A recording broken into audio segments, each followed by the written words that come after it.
in the internal decoration, if not in the external architecture of the residences, the English are supreme.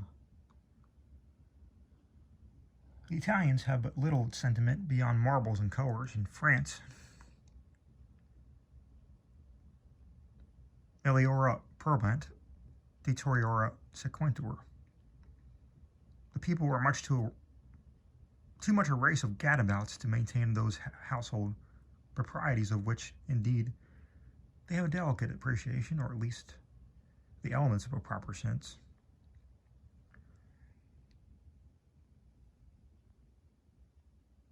The Chinese and most of the Eastern races have a warm but inappropriate fancy. The Scotch are poor decorous. The Dutch have, perhaps, an indeterminate idea that a curtain is not a cabbage.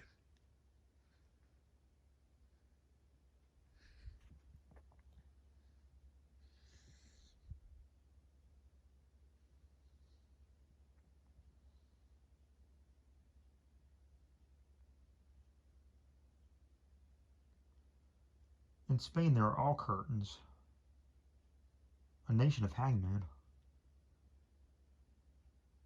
The Russians do not furnish. The Hottentots and Kickapoos are very well in their way. The Yankees alone are preposterous.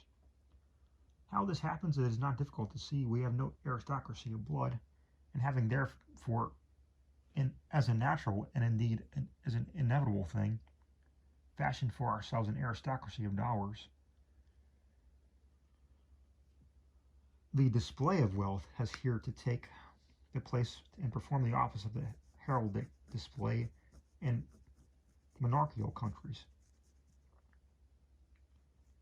By a transition readily understood, and which might have been as readily foreseen, we have been brought to merge in simple show our notions of taste itself. To speak less abstractly, in England, for example, no mere parade of costly appurtenances would be so likely as with us to create an impression of the beautiful in respect to the appurtenances themselves, or of taste as regards the proprietor. This for the reason, first, that wealth is not in England the loftiest object of ambition as constituting a nobility, and secondly, if they're the true nobility of blood, confining itself with the strict limits of legitimate taste, rather avoids than affects that mere costliness in which a parvenu rivalry may at any time be successfully attempted.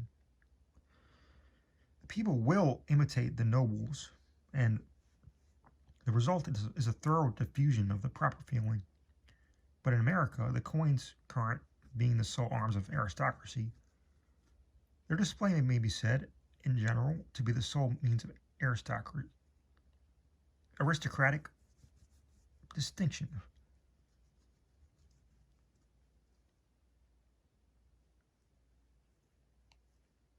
And the populace, looking always upward for the models, and insensibly let to confound the two entirely separate ideas of magnificence and beauty.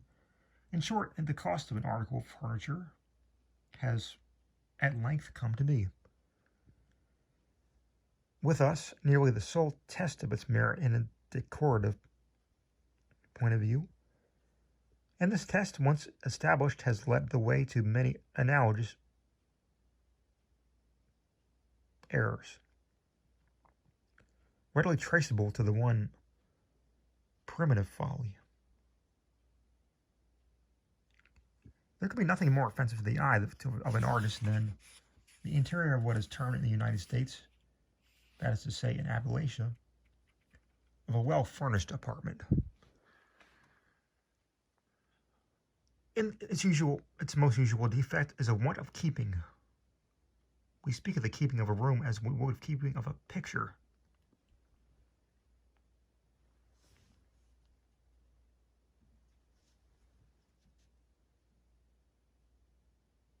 For both the picture and the room are amenable to those undeviating principles which regulate all varieties of art, and very nearly the same laws by which we decide on the higher merits of a painting, suffice for a decision on the adjustment of a chamber.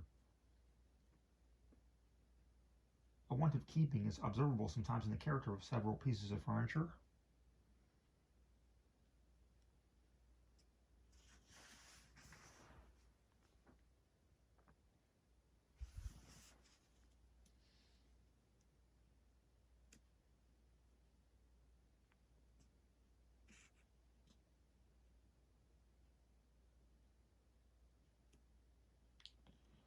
But generally in their colors or modes of adaptation to use.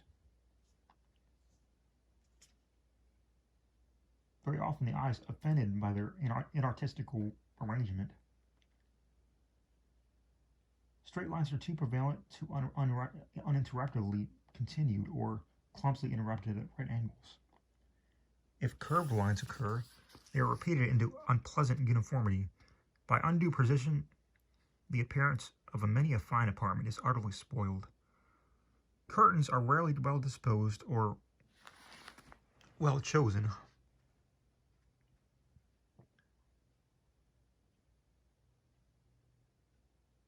In respect to the other decorations, with formal furniture, curtains are out of place.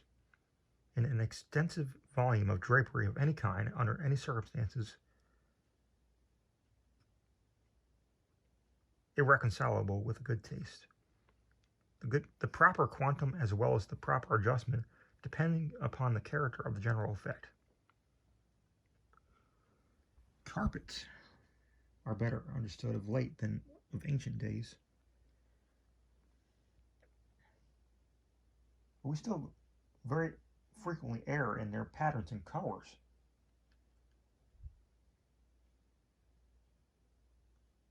The soul of the apartment is the carpet. From it are deduced not only the hues but the forms of all objects incumbent. A judge at common law may be an ordinary man. A good judge of a carpet must be a genius.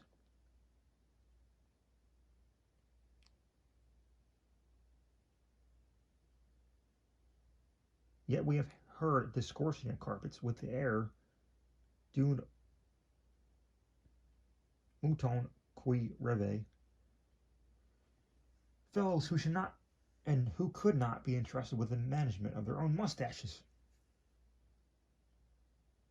Everyone knows that at large a large floor may have a covering of large figures.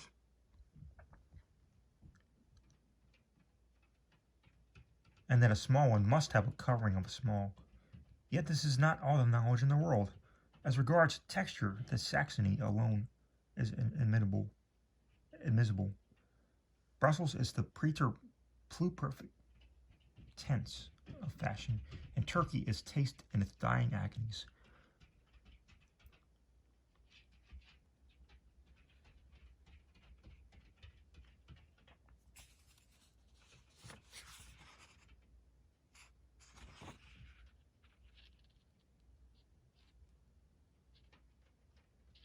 Touching a pattern, a carpet should not be bedizened out like a Rickery Indian, all red chalk, yellow ochre, and cock's feathers.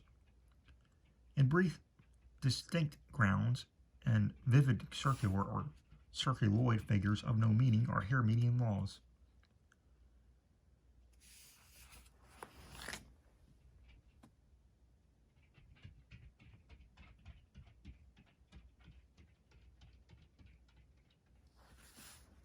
The abomination of flowers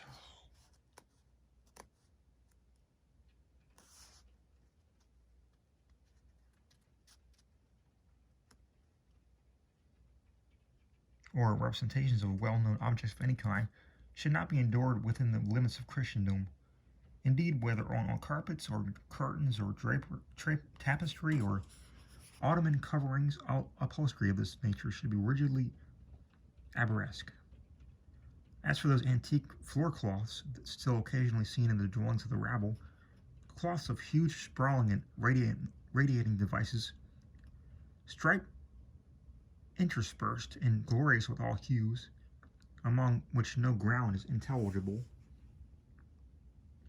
These are but the wicked invention of a race of time servers and money lovers, children of Baal and worshippers of Mammon, Benthams, who spare thought and economize fancy.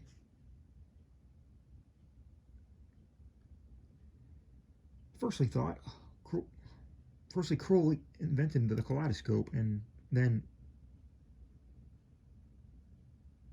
established joint stock companies to troll it by steam.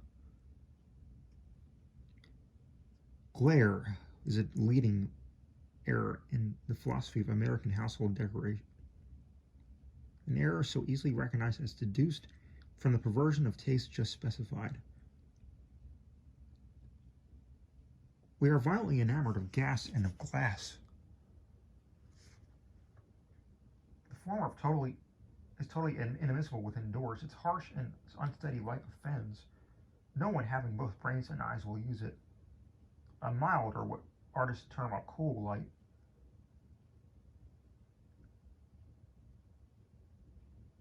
with its consequent warm shadows, will do wonders for even an ill-furnished apartment.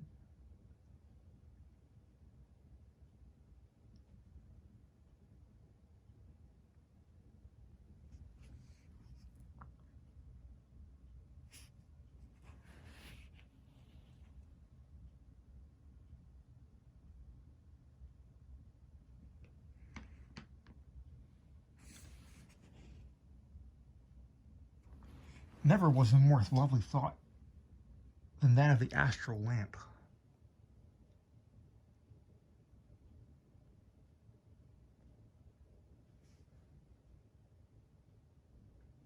We mean, of course, the astral lamp proper, that lamp of Argon, with its original plain ground glass shades, and its tempered and uniform moonlight rays. The cut glass shade is a weak invention of the enemy. The eagerness with which we have adopted it is partly on account of its flashiness, but principally on account of its greater cost. It is a good commentary on the proposition with which began. It is not so much to say that the deliberate employer of a cut glass shade is either radically deficient in taste or blindly subservient to the caprices of fashion. The light proceeding from one of these gaudy abominations is unequal, broken, and painful. It alone is sufficient to mar a world of good effect in the furniture subjected to its influence. Female loveliness, in especial, is more than one half disenchanted by its evil eye.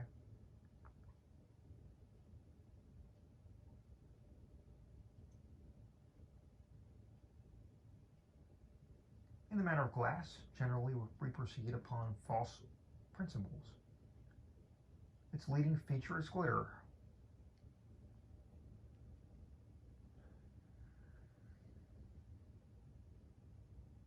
And in that one word, how much of all that is detestable do we express? Flickering, unquiet lights are sometimes pleasing, to children and idiots always so. But in the embellishment of a room they should be scrupulously avoided. In truth, even strong, steady lights are inadmissible. The huge and unmeaning glass chandeliers, prism cut, gas lighted,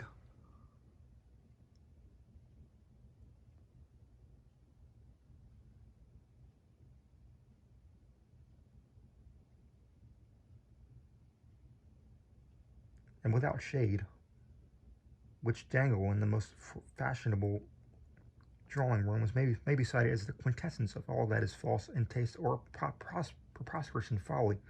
The rage for glitter, because ideas become, as we have before observed, confounded with that of magnificence in the abstract, has led us also to the exaggerated employment of mirrors.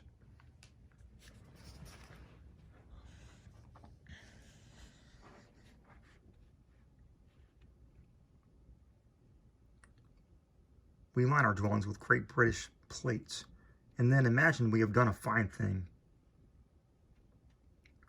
Now, the slightest thought will be sufficient to convince anyone who has an eye at all of the ill effect of numerous looking glasses,